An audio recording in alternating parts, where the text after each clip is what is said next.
Fire away. Welcome to the Erik Anders Lang Show. John C. McGinley just sat down, comfortable. We played 12, 13 holes of golf. There you go. You want to do a sound check first? Haven't even done a sound check. died a gallant knight in sunshine and in shadow, had journeyed long, singing a song in search of El Dorado. But he grew old, this knight so bold, and o'er his heart a shadow fell as he found no spot of ground that looked like El Dorado. And as his strength failed him at length, he met a pilgrim shadow. Shadow, said he, where can it be, this land of El Dorado? Over the mountains of the moon, down the valley of the shadow, ride, boldly ride, the shade replied, if you seek for El Dorado. And podcast done. I think that's I've never finished a podcast in 38 seconds, but I think we just with an did. Edgar Allan Poe poem. That was really good. John, how do you describe yourself to people who in an elevator who don't know your wonderful career as a character actor? As a character actor? Do you call yourself that? First, I would call myself a special needs advocate, and then I would call myself a working actor who's done almost 100 films and 400 hours of television, a couple of Broadway plays, almost a dozen off-Broadway plays. I'm a guy who's made a living being a storyteller. I love that. I think we got a ginger ale flying in. Thank you. You're welcome. Thank you, dear. Cheers. Great to see you, Mary. Great to see you too. Well, first we'll describe where we're at. We are at one of the. I think this is a very long table, but I think it's the second longest table I've ever recorded a podcast on. We've got about 2, 4, 5 seating for about 12 people at this table. Tufted leather swivel chairs. We're in the upper boardroom of the Sherwood par 3 course. Little Sherwood, you called it. I do. And we're here because you love golf, along with I do acting. love golf. I like golf because, like being a storyteller, and for those of us who do have, not clinically diagnosed, but a civilian version of obsessive compulsive, in between gigs, if you're not memorizing lines and trying to marshal 165 people in the right direction, like on a TV or a movie set, as either the producer or the producer actor, you're going to have a lot of energy left on the sidelines. Right. What are you going to do with that? And so if that is sprayed around the house in a micromanaging capacity, it's not going to float. You're going to be the least popular guy in class. And so I've found that aside from surfing, which is a very different discipline than golf, but golf will absorb all the obsessive impulsive compulsive you want to pour into it, all of it. It'll take all of it, and then some. So, and what does that actually mean? Do you mean like obsessing over, like when we played just now, you were like, you're talking about swing path and coming in too steep or whatever that is. Like you're talking about the swing itself? Yes.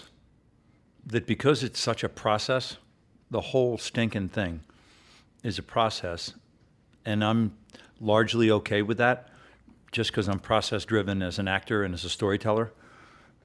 That's not unfamiliar or frightening to me, that it is a process, and that the immediate gratification of it all is largely not going to happen.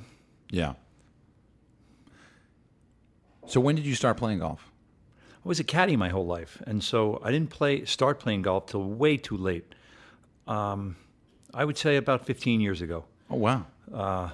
And you were born in 59? I was born in 59. 59. And you were born on my wedding day, August 3rd. Nice. I'm divorced. Same with Marty Sheen. And my parents' wedding day. Martin Sheen's birthday is that's his birthday? Yep.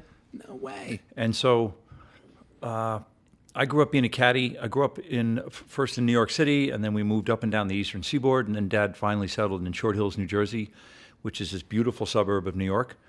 And there's a club, a town over in Springfield, New Jersey, which is a world championship course called Baltusrol. And my father was a member there, and my brothers and I all grew up caddying there. And at the time, it was as famous as it is now. Absolutely. And it still had 2 courses. It was the whole deal. Absolutely. Did you ever hear that story about how it got its name? No. Cole, will you look that up? Baltus Roll. Yes. It was a murder. A guy named Baltus Roll was murdered or something. I absolutely do not know this story. It's I don't know the story. We'll look it up. But I mean, it is. I don't know of many courses that are named after a dude that. Oh no, sell. Let's go get some cell service. Let's The go get cell some- service here Let's is log the into that worst. Wi-Fi and get this. I want to hear that story because I mean I grew up in Madison, 2 towns over from Short Hills. Never being into golf. I guess maybe similar to you, even though you caddied. What was it like? So you didn't play, Absolutely not. but you caddied. Nonstop. Were you a full judgmental caddy? No, because the members there are really rough and they're very fanatical, and they're all big bettors, and so I was pretty nimble as a caddy with different members. I knew what different members. I mean, the learning curve's pretty steep. That probably is a almost like a defining trait of an actor, being able to just judge people and immediately get on their level. Yeah, and also back then it was $25 a bag. I think it's $100 a bag now. Whoa. And so you wanted that 25 plus 5 or 10, and that morning could yield you $60 cash, no taxes taken out. Right. That's not a bad morning. If it wasn't the fall when it was football or something, although we'd caddy on Sunday, that was a good $60 is good. All right, so we got the history of Baltusrol. History: Baltusrol Golf Club was named after Baltus Roll, 1769, and died in 1831, who farmed the land on which the club resides today. In 1831, he was murdered at age 61 on February 22nd by 2 thieves who believed that he had hidden a small treasure in his farmhouse on Baltus Roll Mountain. I'll be darned. Yeah, I poor wonder if my guy. brothers know that. Baltus Roll, and his last name is spelled R-O-L-L. Oh, that's been truncated. So they nowadays it's just R-O-L. You have members there. Still. My brother Jerry's still a member, Oh, cool. and so when I go back east, Jerry is always nice enough to host us there, and that's pretty special. I mean, he's your brother. Yeah, but still, you got to leave work for a day, and it's pretty Right. special when Jerry can work that out. Did you ever? Side note: Short Hills Mall. Did you ever go there? Was that around when you were there? Yeah, but it wasn't my thing. Because the Short Hills Mall is the sister mall to the Beverly Center. And so when I came to LA, I went into the Beverly Center and I was like, this is weird. I've already been to this mall. And then, It's a little bit of a poker tell that you hang out in malls. come on. It's a little bit of a tell. I don't hang out in malls. It's It's a pattern. You've just said, I've been to brother and sister malls. I've never heard a straight guy say that in my life.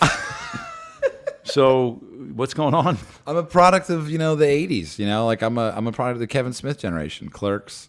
We go to malls to hang out. Where did you hang out as a kid? Did you hang out at the 7-Eleven?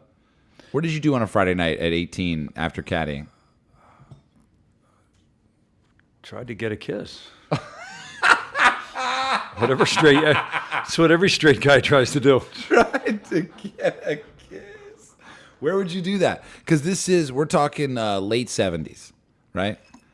Yeah, I was class of '78 And at so Melbourne High School. Did you get a car? Milburn High. Did you get? What did your parents do? When did you get a car? I want to know. I want a picture.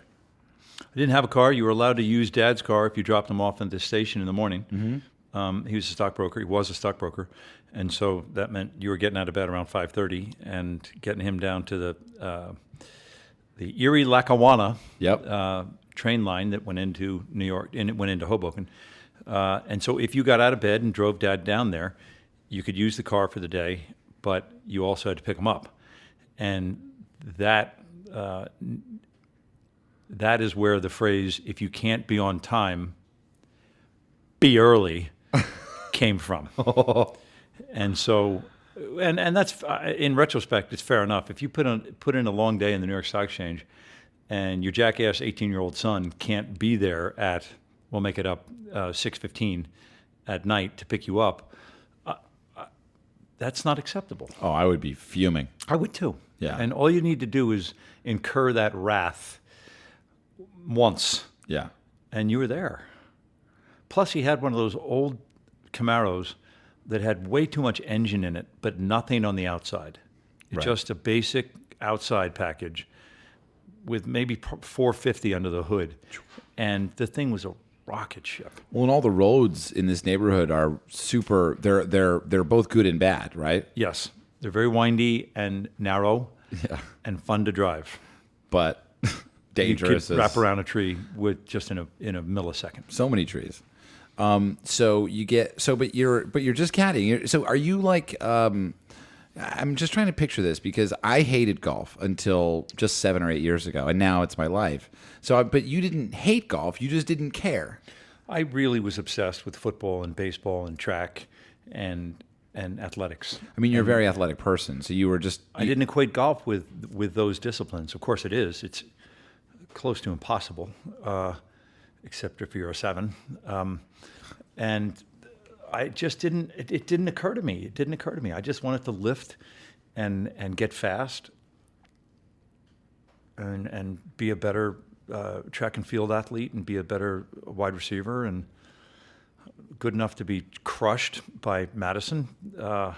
He's referring to our New Jersey rivalry, the Madison Dodgers versus the. Guys were better than us. What was the team? What was the name of your team? I don't. First, it was the Milburn Millers, Right. and then, which is largely what they should have adhered to, because there is a mill, the paper mill, Right. playhouse. Yeah, I remember that. Milburn. So we should have been the Millers, and then somebody changed it to the Milburn Bears. What to do? That's really that. No Doesn't make any Bears. sense. So when did you decide that you wanted to be an actor?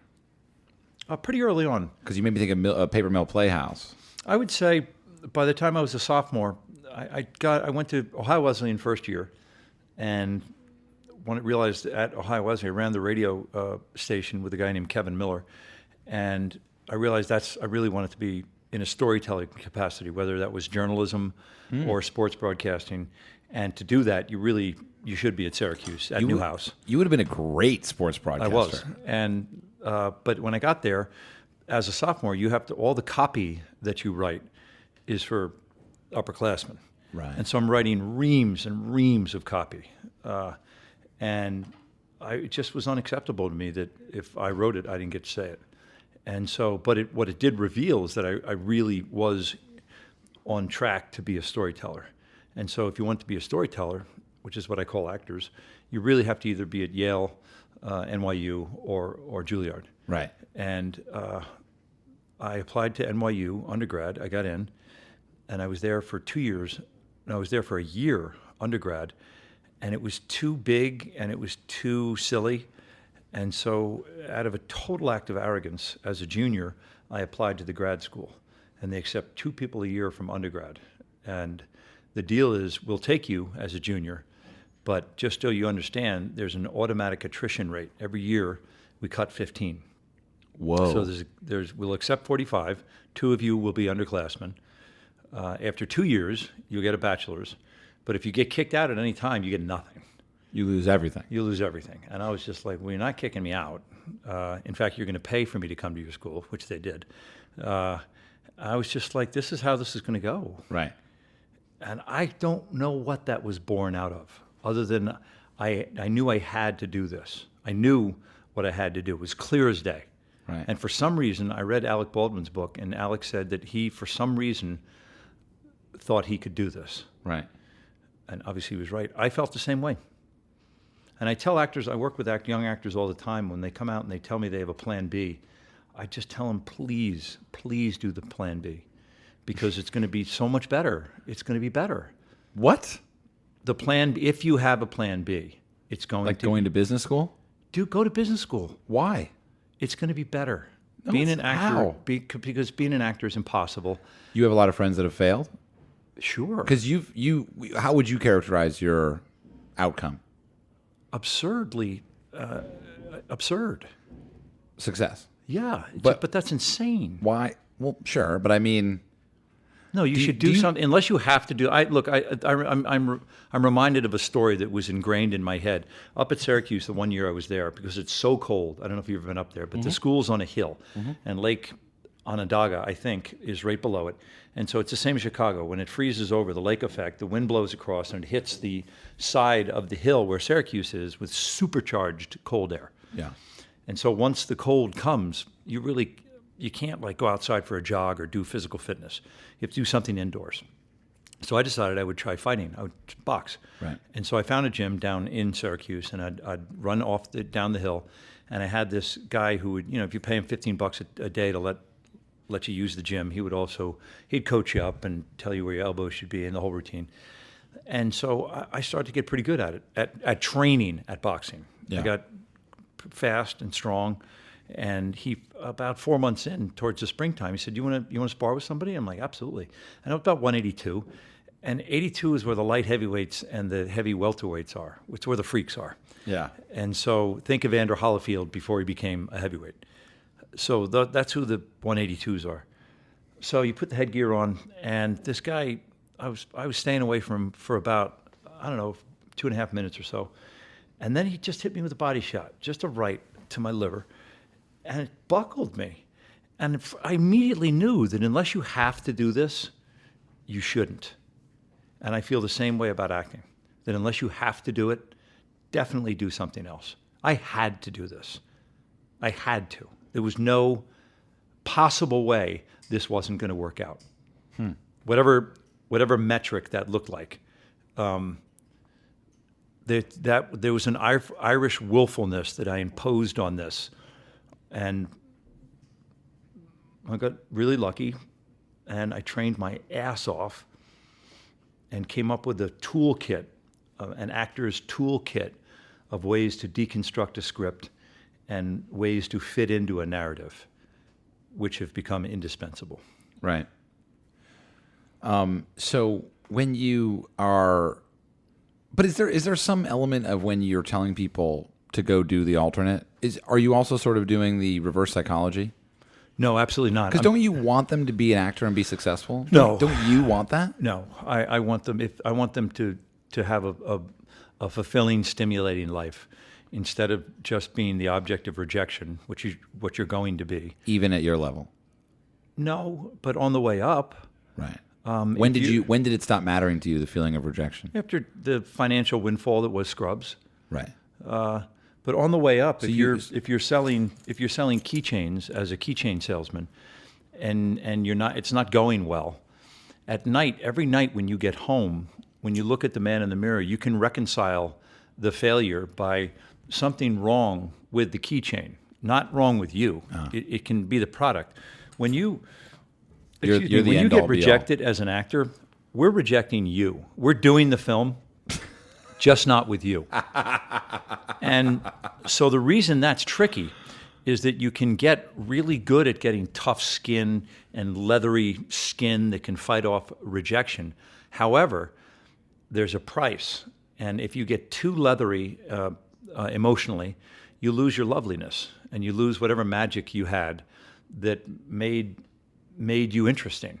Because now you can put up with rejection and your fists up, and rejection's not going to bother you. But that's not what makes you lovely. What makes you lovely is whatever that vulnerability was that got tarred over, it got asphalted over by all that rejection.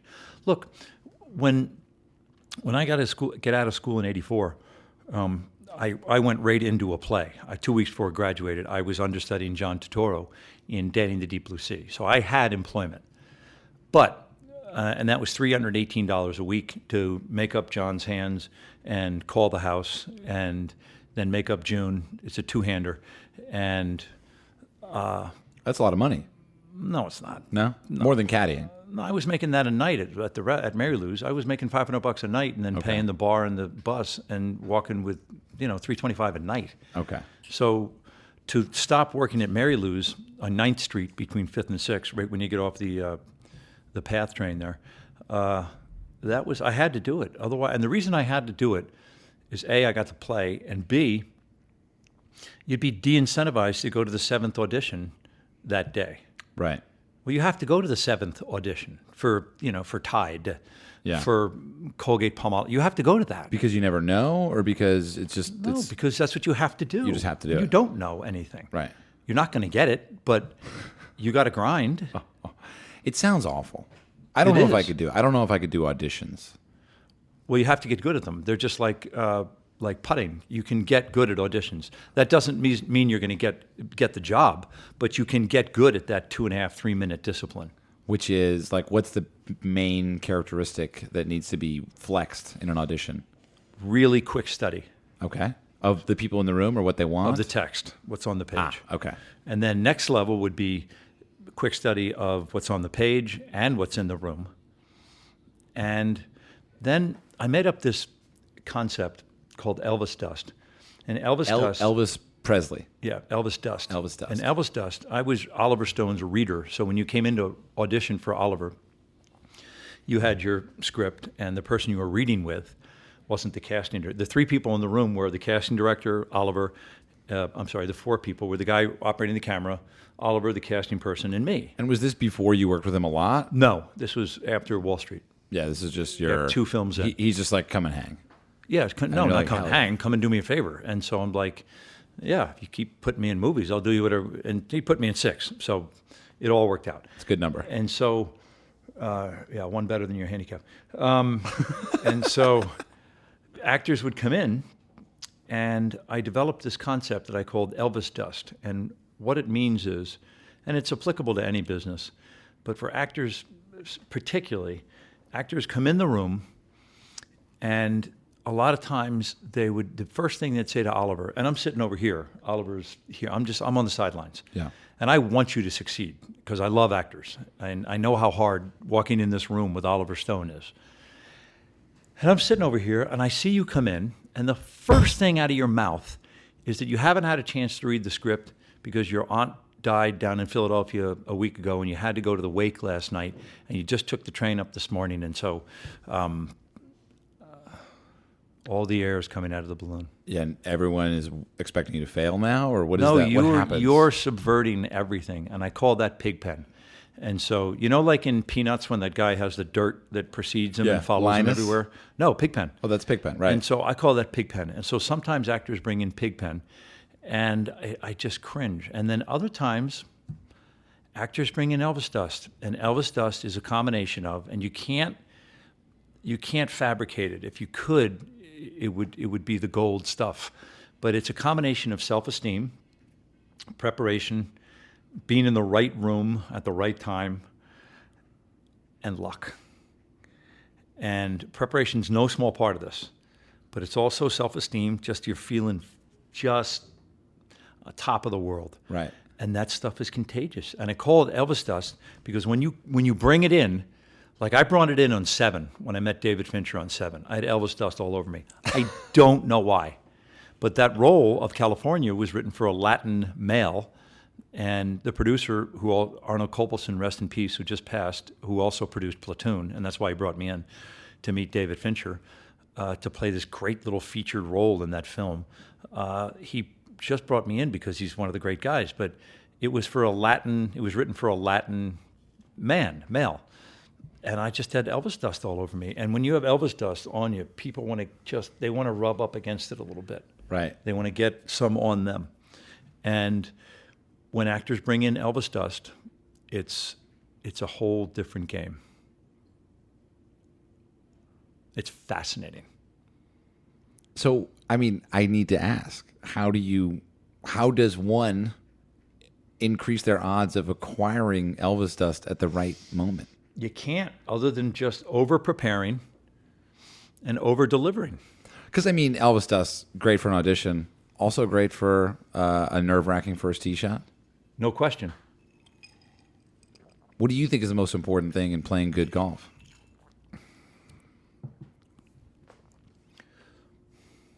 A couple of 1 or 2 thoughts over the ball, 1 or 2 clear thoughts about whatever your teacher told you. Just 1 or 2 clear thoughts instead of I'm going to whack this really hard, or I'm going to take 10% off this. For 12s, I can't take 10% off a swing. I don't know how to do that. And so just a clear thought, a shoulder turn. I'm going to really rotate my shoulders this time and swing. Right. That's all. That's all I have. I'm not at the next level where these other guys are. And so I want 1 or 2 really clear, useful thoughts. Really just 1. Yeah, that's ideal. The fewer the better. So who do you have to thank for getting you into golf? Because you spend your life around golf, and then what happens 15 years ago is to get you into playing? I moved out here. Yeah. But you moved out here in the 80s, 90s, right? No, I moved out here. I moved out here late. Late 90s? I suppose around 93 or so. Okay, all right. And when I came out here, where I lived, there used to be a course right up on the side of the mountain. Right. And people would say, come up and play. And it was only 11 minutes from the house. And the price point was around $27, and I just started to really enjoy it, making contact with the ball. So you just went out basically out of you were in between gigs. Yes. And you were like, well, I'm free, save for a couple auditions here and there. Or were you even doing auditions at this time? Oh, absolutely. At what point do you ever stop doing auditions? I don't think you ever would. Like if Marty Scorsese or some Hall of Famer said, "We'd love to see John for a certain movie," I damn sure go in an audition. But otherwise, no. You'd be good and goddamn lucky to have me on your set. Fist bump. That is so legit. That I think I just. And You smell believe that? me, So I that's think not born out of arrogance. I think that's what Elvis dust smells like. Yes. That's awesome, dude. So okay, but back to the golf. So you get into the golf. You're basically just people are just inviting you out, and you're like, I'll try mostly this. up to the course on the side of the hill, and I thought it was great, and it felt impossible. I knew everything about the game as a caddy. Yeah. I didn't know how to execute, but I knew distances. I can read a green in my sleep. But then swinging that club, and it just became really hard. Like we were in the Philippines doing platoon, and I wasn't playing golf by then, and that was '86. So a bunch of guys were playing golf back then, but I wasn't one of them. So it In wasn't the '86. Philippines. Yeah, we were staying in a place called Porto Azul, where this guy named Ferdinand Marcos, who was the president of the Philippines, had built it for visiting friends. And it was kind of this resort about 2 hours outside Manila. And that's where we were housed during the jungle sequences. Okay. And so we lived there for about 3 months. And a bunch of guys were playing golf and stuff. But I don't ever remember going and playing golf. So, and then, because I guess I'm just so curious because at the time you're surfing, I'm assuming all the time. Yes. And I'm just thinking about surfing being so different from golf. And must be what on earth happened in a round of golf for you to stop going surfing and just start playing golf more? Well, surfing has a condition. There has to be a bump. And so if it's Lake Pacific, then you ain't surfing. Lake Pacific. And so, you just come over here. And again, you can pour all that obsessive compulsive into Sherwood. I love it. But no one's ever here. Yeah. And I play by myself largely. I'm saying largely too much. I mostly play by myself because I like it. The editor, Johnny C. And I'll play the first ball I hit, and then if it wasn't what I wanted, I'll try to groove 5 or 6 more. They Right. don't count, but you have to play the first to submit the handicap. But there's no one behind you to bug you, Right. and there's no one in front of you so it's heaven to me. Yeah, it's a very beautiful piece of property. We played golf and we filmed a lot of it, so you can get a view of that. Let's take I made cookies, and I haven't made cookies on the podcast in a while, so I don't know if you eat cookies, but either way, we can take a break and you can have one if you want, or you can turn it down. What do you think you're going to do? Well, if you made them, I got to try have a them. bite. But we don't have to take a break. But we can't. Well, we're not supposed to eat on the podcast. A lot of people gave me shit for that, and I found that he's eating. He doesn't give a shit. No, you can't possibly care if people give you shit for eating on the podcast. I do care. Why do I? I don't know why. Either way, we're going to take a quick break. We're going to talk about eating on the podcast. We'll be right back. I think eating on the podcast. Thank you for waiting, everybody. I don't know. I mean, people don't want to hear you eating, or me, anyone. I now understand what you mean. My mother is a lovely, lovely woman. Insists on calling from Short Hills with her mouth full of food. And, of course, when someone's talking to you with some He's pretending to spaghetti in their mouth, I always I say, Mom, I love you. Can I call you back in 10 minutes? Yeah. Because I can't handle this. It's disgusting. It's disgusting. See, I used to think it was okay, and I don't know how many comments we got about the eating cookies on the podcast, but I was ultimately like, why do I care? Why do I need to eat?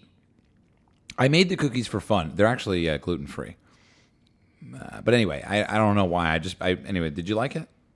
Do you need a hug? Was the cookie good? I don't need a hug. I just want to know if you like the cookies. C minus.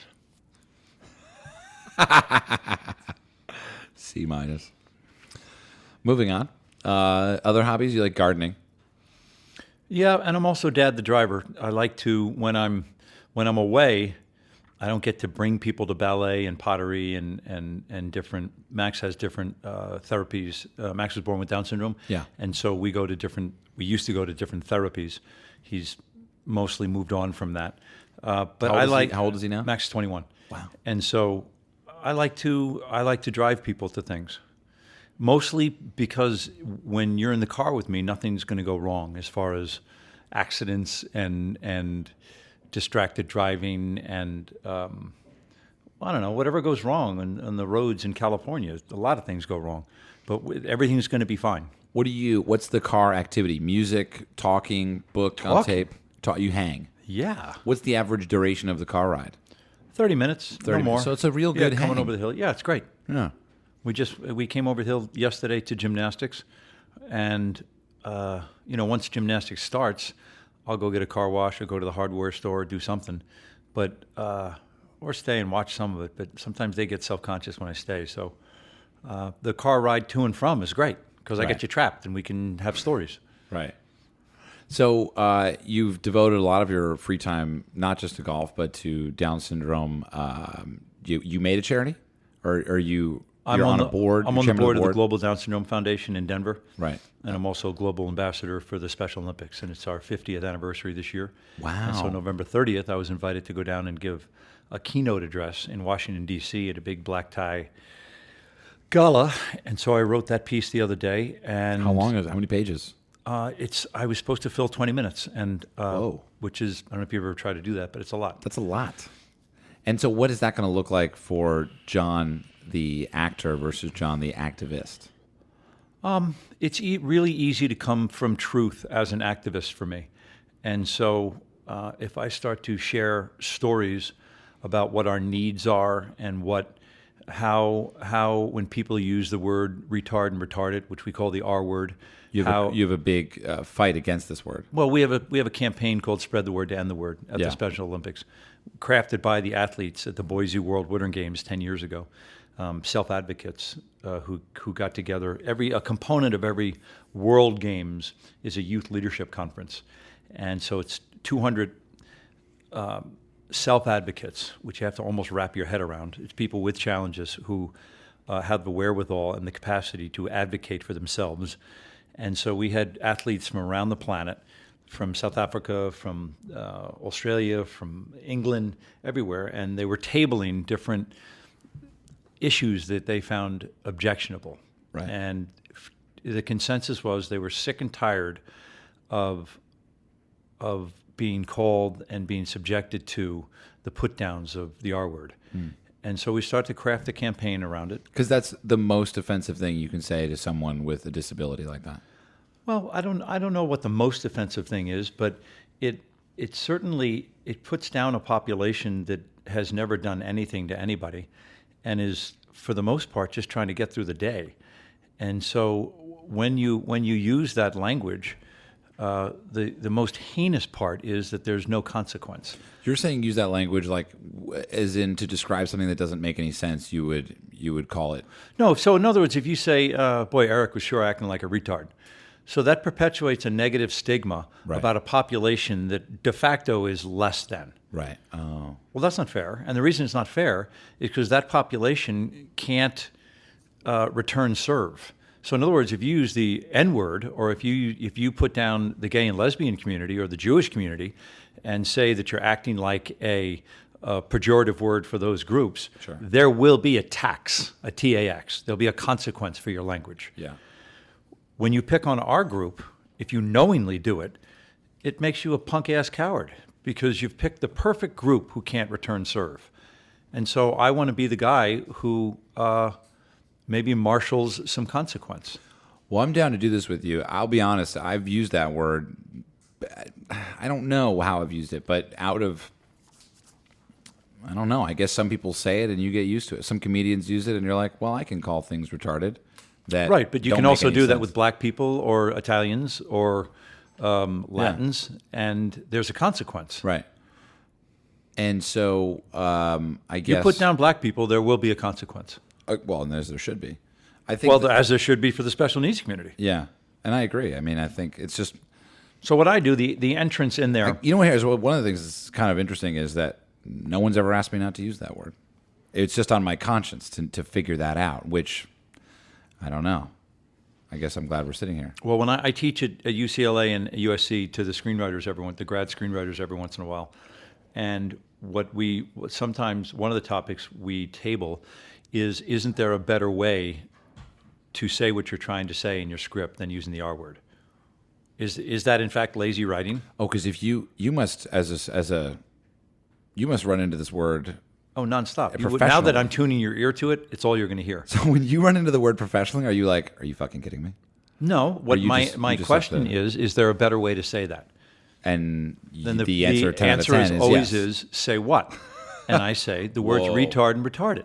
And then people Whoa. are like, well, I didn't mean anything. I'm like, oh, because it's super offensive. And they're It like, is super offensive, right? beyond. Yeah. I'm sorry. And so you don't have to be sorry. You haven't used it in front of me.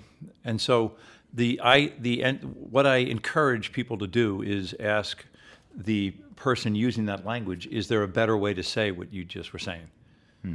And then a conversation starts. The person invariably goes, what? What did I just say? And the answer is, well, you said that your brother was acting like a retard. And the person was like, well, he was. I'm like, that's really offensive to people who have children who were born with Down syndrome.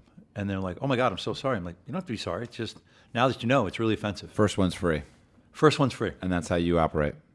That's Sure. cool. That's cool, man. Because, I mean, the last thing you want to do is dig someone a hole and make them feel like shit. But at the same Yeah, time. that doesn't work. Since the fact of the matter is, you are legally allowed to use any language you want, unless you're saying a theater is on fire or something. You can disparage black people. You can disparage Jews, gays, You actually lesbians. can? It's not against Absolutely. the law to use No, anti-Semitic. you can disparage all those groups. You but there will your- be a consequence. There's a consequence, yeah. Yeah. Wow. There's some. Well, in Germany, it's illegal to deny the Holocaust. Correct. But not in America. In America, you're free. Your right to a freedom of speech entitles you to disparage groups as you please. Witness Charlottesville. Yeah. And so, It's terrifying. but there's a consequence, Yeah. but not with the special needs community. So we filmed a lot with the. There's a Special Olympics golf team Yes. in Ventura. In Valencia.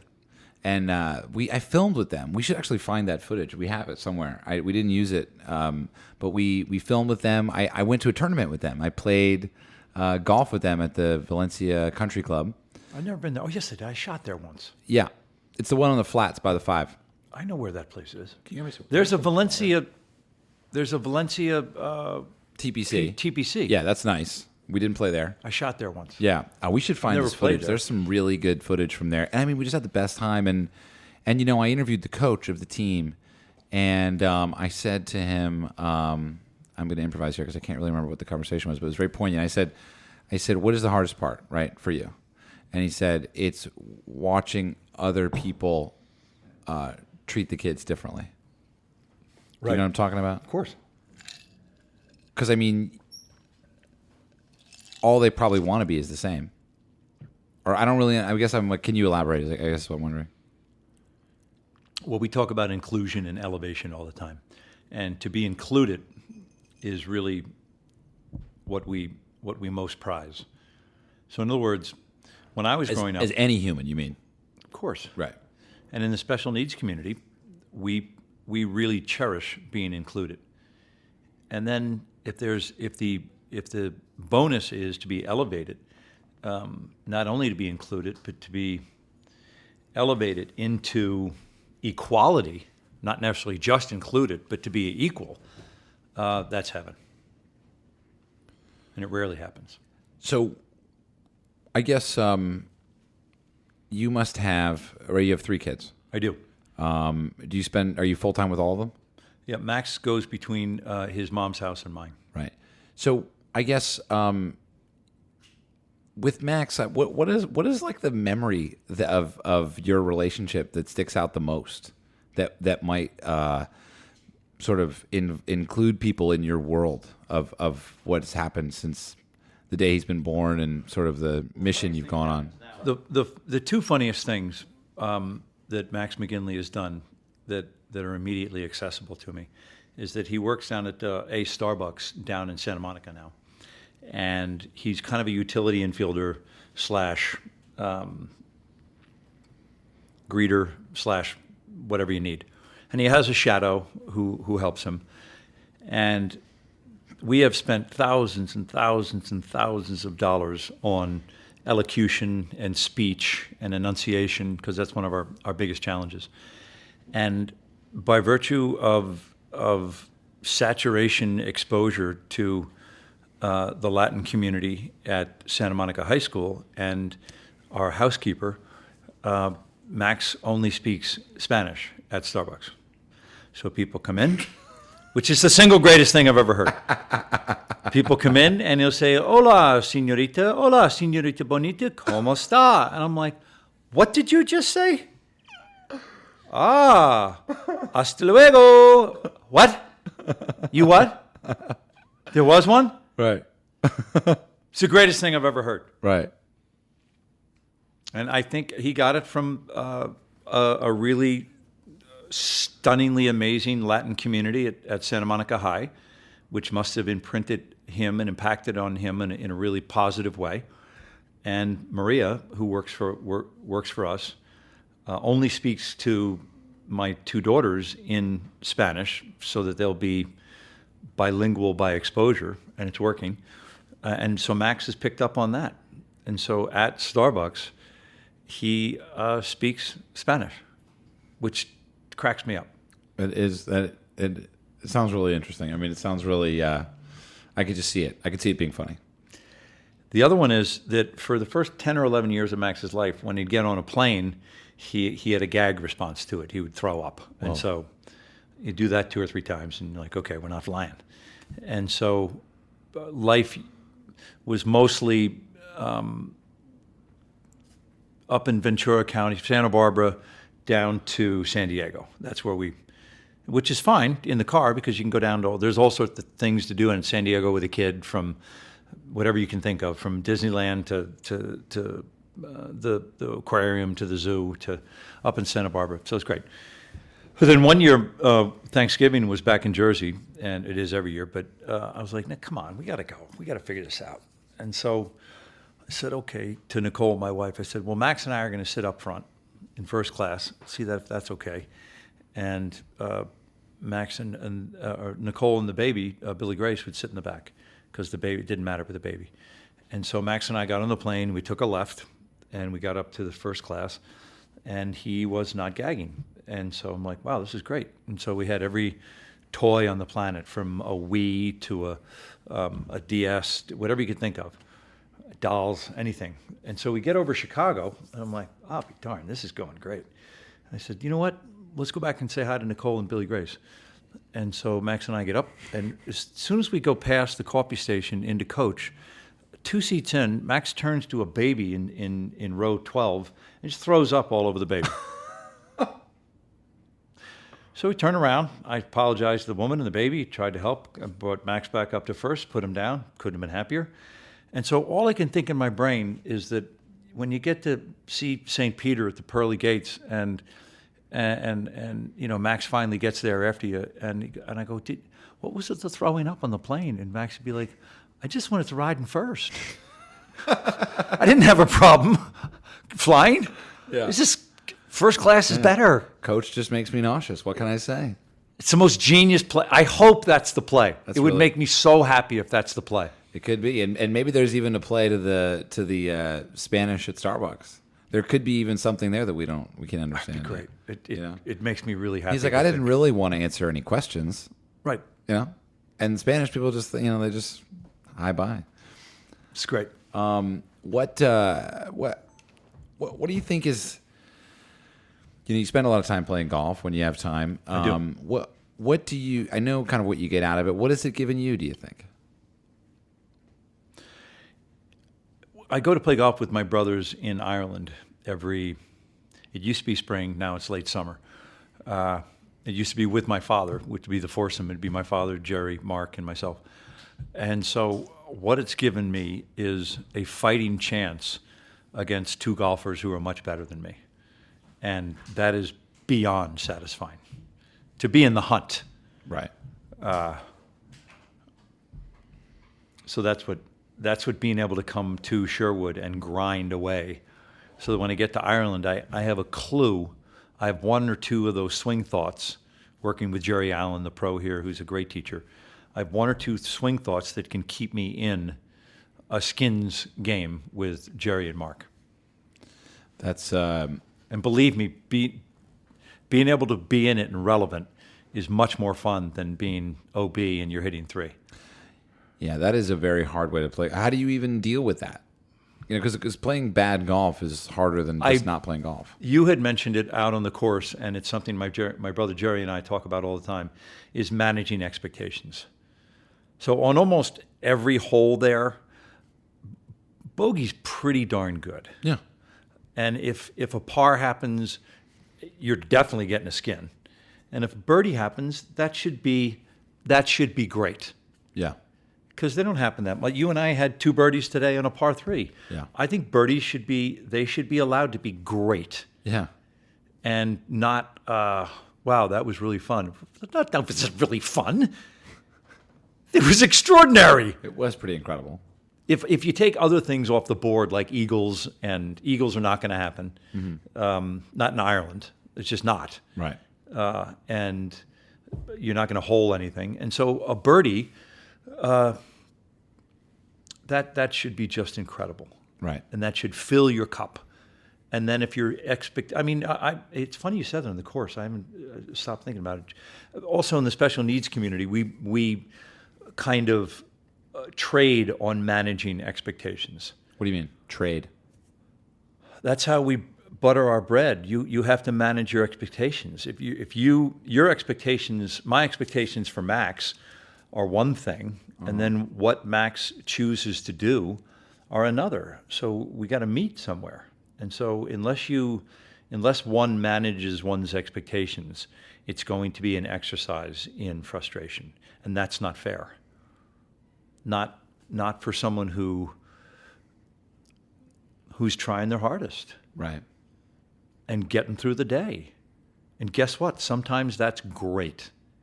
That's great. Is that the biggest thing you learned from that relationship? No, but the two biggest things I learned from Max is what love is and what patience looks like. And those are two, that love is not cotton candy and unicorns. It's a grind. And it's compensating sometimes for people who can't compensate for themselves. And it's running an extra lap. And it's an opportunity to be a great parent because you're going to have to be. You have an opportunity to be something great for the first time in your life. Most of us are going to go through life paying the bills, making the car payments, doing a C+, B- job at work. And when you have a kid born with special needs, you got to elevate. You got to do better. You have a chance to be great at something. It's right on a plate. It's right there for you to be great. Because if you're not, this whole thing is going to shit the bed. And so you have a chance to be great at something. How many people share that perspective? I don't know, but I speak with a lot of different parental groups, and that's the number one thing that I have to share with them. That most of us, I don't say most of you, most of us, we aspire to be good at stuff. That's pretty much okay. That's going to get you through, whether it's the corporate culture or whatever ladder we're trying to climb, or not get noticed, or don't pick on me, and just let me do my C+ or my B-, and I don't want to bother anyone. So I'm going to just be okay at this. That's not going to be good enough with a child with special needs and a child born with Down syndrome. You have a chance to be great at something. Great. You get to be a great parent. You're never going to be great at golf. You're never going to be great at scuba diving. You're not going to be great at all this other bullshit. You're going to be a great parent. And at the end of the day, How do you know? I don't know what the scorecard is. I think that you have to reconcile that. Right behind your sternum. You have to. That's a case by case. No one can define the terms of that. Because golf's pretty simple, right? Yes. As far as scoring goes, it's pretty simple. And then, what score in golf do you keep track of most? Well, here, what's 3 times 18? 54? So par here is 54. What I mean is, So I'm always trying to flirt with 54. but what I mean is, you're writing down your score. When we Yes. played today, you kept a score. You kept your scorecard. You kept my score. What is that really, though, why you play? To better your score? I play to get better at golf, yeah. And I'm not coming out here to masturbate. I'm coming out here to get better at something. And there is a metric out here for it has getting occurred to me. better at something. Right. And so, I mean, I've been a 22 handicap, and now I'm, rightfully down at around 12. I wish it was less, but that's about where I am. Right. And I have played, and so I'm Mr. Binge golfer. So when we're shooting, like this year, Stand Against Evil, we're shooting we're either doing pre-production from April through the middle of July to the end of July, doing post. So we're shooting for about a month and a half in Georgia, but pre-game is about a month and a half, and post is about a month and a half. And so golf stops. Hard stop. Yes, it has to. That's intense. And then I dive back in, and I get reacquainted with golf with Jerry Allen, the pro here. Right. So you don't get bad habits. I'm reminded of guys who shoot free throws. You can either shoot free throws with your elbow out and do it wrong, or you can have your index finger the last thing to touch the ball and get that beautiful backspin that guys with a beautiful stroke at the free throw line. I get reacquainted with golf the last couple of years because Stan's been on for 3 years now. I just get with Jerry for the first week or two. Right. And just kind of get reacquainted with a path and with tempo and managing expectations. You've had 6 hole-in-ones at the Sherwood par 3. Now, I mean, I played it. I was thirsty for a hole-in-one. Didn't get one. But, I mean, that's a lot of hole-in-ones. And I've done 4 of them in front of my teacher. So that felt good. Wow. In front of Jerry. So that So- felt very validating. Because, of course, if I pick up the phone and call my brother, Jerry McGinley, and Mark McGinley, they're going to throw the bullshit card down so fast Yeah. and make your head spin. Second ball, whatever it is. I'm like, dude, call the pro. Right. Call the stinking pro, you Irish mutts. Call Jerry Allen, Right. who's never told a lie in his life. Right. I love that. What, of all the roles you've Mules. played in your life, you played more than 100. What was your favorite? What was it? Not what was your favorite job? Not what was your favorite location? What was the character that John was like, this is it. This is my guy. The hardest thing I ever did was 4 years ago. We did a revival of Glengarry Glen Ross on Broadway with Al Pacino and Bobby Cannavale and Richard Schiff and David. Oh, Richie, do you play golf with Schiff ever? No, but we shared our lives together. We stopped our life and shared our life together for 5 months. He's the angriest golfer on earth. Moving. Richard is? On. Oh yeah. He's one of the best actors on the planet. He has a second set of clubs in the trunk in case he breaks the entire first set. I'm kidding, but I mean he's pretty. We play golf together a bunch. Oh, God, is he a good actor? Yeah, he's a very good actor. Well, Richard and I came out on a stage every night for about 17 minutes in the first act of Glengarry, and we just destroyed it. Awesome. And it was the hardest thing I've ever done. And then because we crushed it so utterly, it was the most satisfying and exciting thing I've ever done. It's one of the more quotable plays turned movies. Yes, but you got to remember, Alex's character is not even in the play. He's an offstage threat. And so when people say, it's always such a tell when people go, oh, I love that play, and then they quote Alex's lines. I'm like, it's the movie. You never saw the play, did you? Okay. Well, I mean, I've only seen 2 plays in my life, so. Well, if you ever get a chance to see Glengarry, see it. It's Okay. astonishing. I love there's. I mean, I've seen the movie. I think 2 or 3 times. The movie's very different than the play because Really? the movie unfolds very casually over this rainy night in Chicago. Yeah. The play is a fucking hurricane. Really? Yeah, the first act is about 32 minutes, and then you're out on, we were at the Schoenfeld on 44th, and so you're out on 44th Street having a cigarette 32 minutes after you sat down, and you don't even know what just happened. And then the second act is about 50 minutes long, and you're done. You're on the train back to Connecticut before 10 o'clock. Whoa. It's fantastic. It's thrilling. Yeah. Well, it is. I mean, even the film itself. It's just. I don't know. I just love the. There's something about the archetype of a salesman, and I don't know what it is, but it's this. I don't know. I mean, you tell me. What is it? What is it about a salesman that we love? First of all, it's impossible Yeah. to sell somebody something that they don't need, like in Glengarry, another piece of land. Yeah. And it's,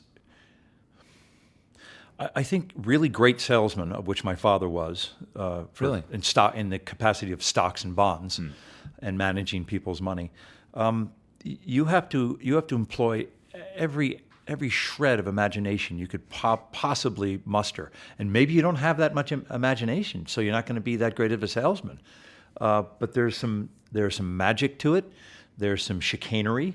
There's some lying. I think that cocktail, you got to mix a bunch of different stuff in there for someone to be. There's some authenticity, there's the me having you believe that I'm authentic, Right. and that I believe what I'm telling you, which is not different than an actor. I was gonna say. What I always tell actors is that what you're doing is a lie. So, in other words, I'm not Dr. Cox. I'm not Stan in Stan Against Evil. I'm not the guy in Platoon. I'm not the guy in Wall Street. Those are characters that Oliver and Dana Gould and Bill Lawrence put on a page.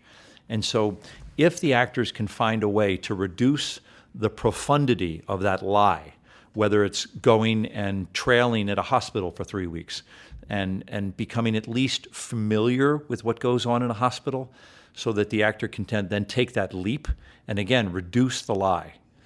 That's what the lens suffers as really good acting. So when Bob De Niro all of a sudden becomes a boxer in Raging Bull, we believe him. He's not a boxer. He's an actor. He's from Lower East Side. He's just this Italian guy. And he became, we believed he was Jake LaMotta. He's not. He's Bob De Niro. And so you believe that I was Sergeant O'Neill in Platoon. I'm not. It's this guy from New York who grew up in Jersey.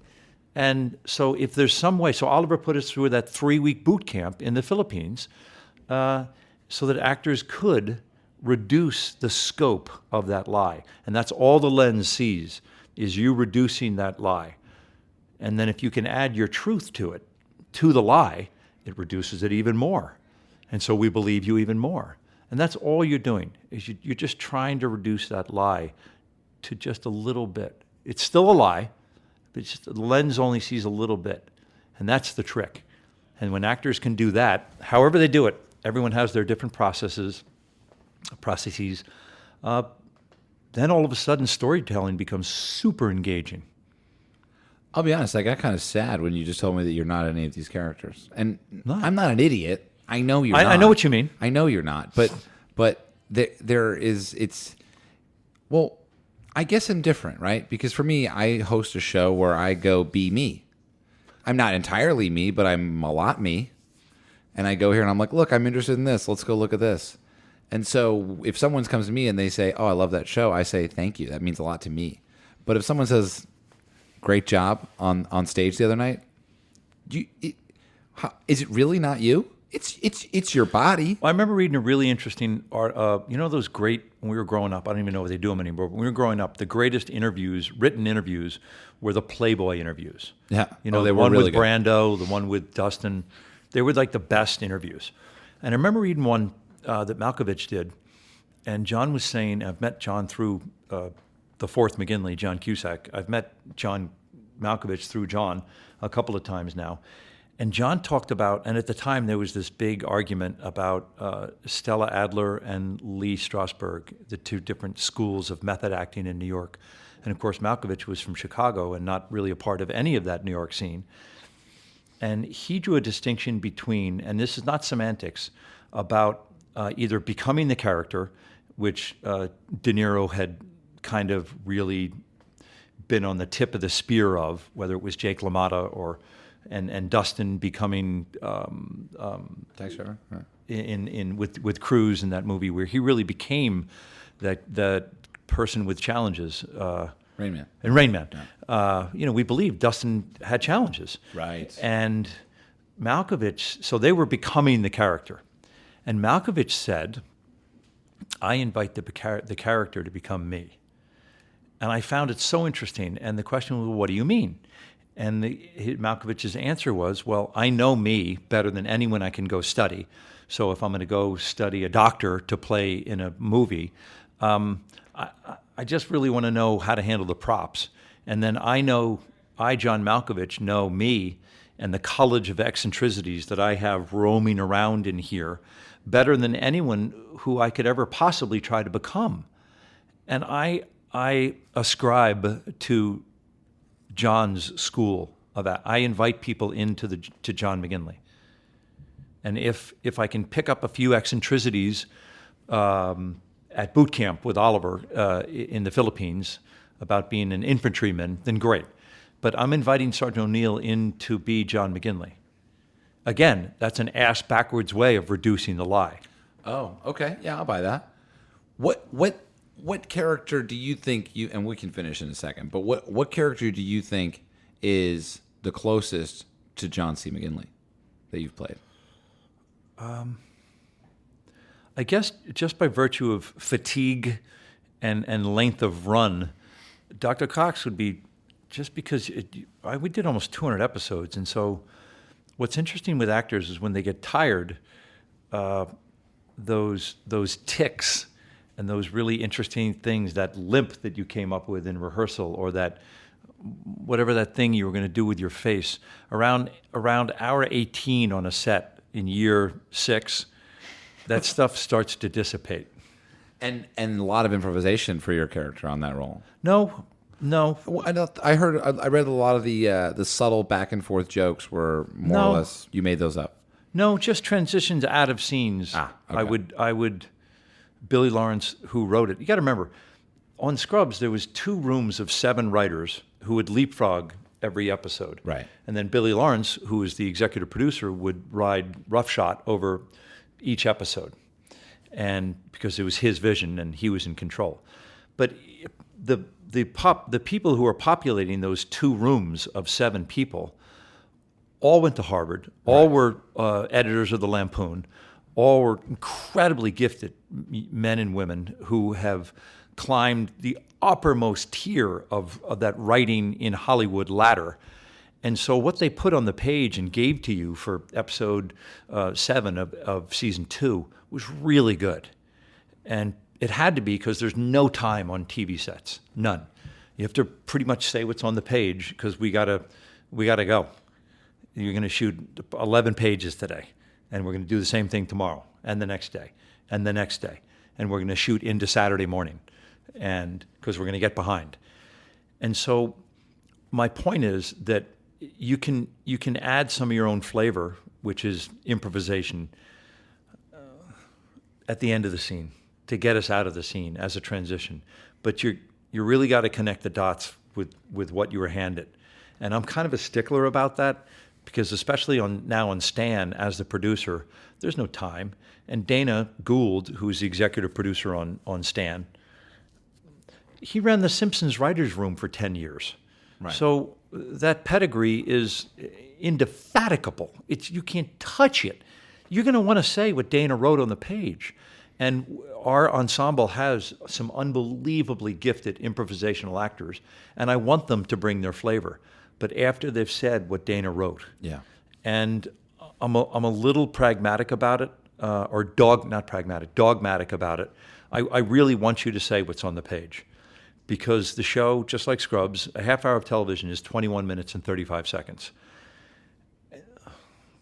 we need to write. We need to say what's on the page because we're still going to cut 10 minutes out of what we're shooting. I mean, every time you shoot something, it always comes out to 35 minutes. There's some easy 10-minute cuts. Now we're to 25 minutes. Now we got to do some Sophie's Choice in the editing room, and we got to chop some stuff. And so if you, in your scene, we're pretty much just improvising the whole time, it's not going to make it. We might steal that for a later episode, for a storyline. We might borrow from whatever you brought. But the show's 21 minutes and 35 seconds. Yeah. That's a blink. And so, no, I did not improvise. I'm not a big improvisational person. I really like to lean in on the writer. I think it's, whether it's David Mamet or Oliver or Dana Gould or Billy, I love to lean in on the writer. That's great. I mean, those are great writers to lean in on. Do you think? I think we're done. Anything else I should ask you? No, that's fantastic. That's my favorite question. Any questions for me? Your death row meal is what? You get your last meal. What is it? Fried chicken. And what else? Mashed potatoes with extra butter. Yeah. And a large Coca-Cola with lime. Nice. What about you? I'd probably have a beautiful steak, a grass-fed, organic, beautiful steak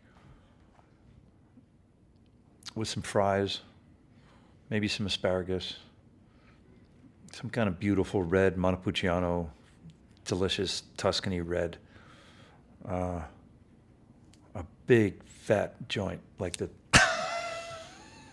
the girth of your thumb, a Philly blunt. Sorry, make that too.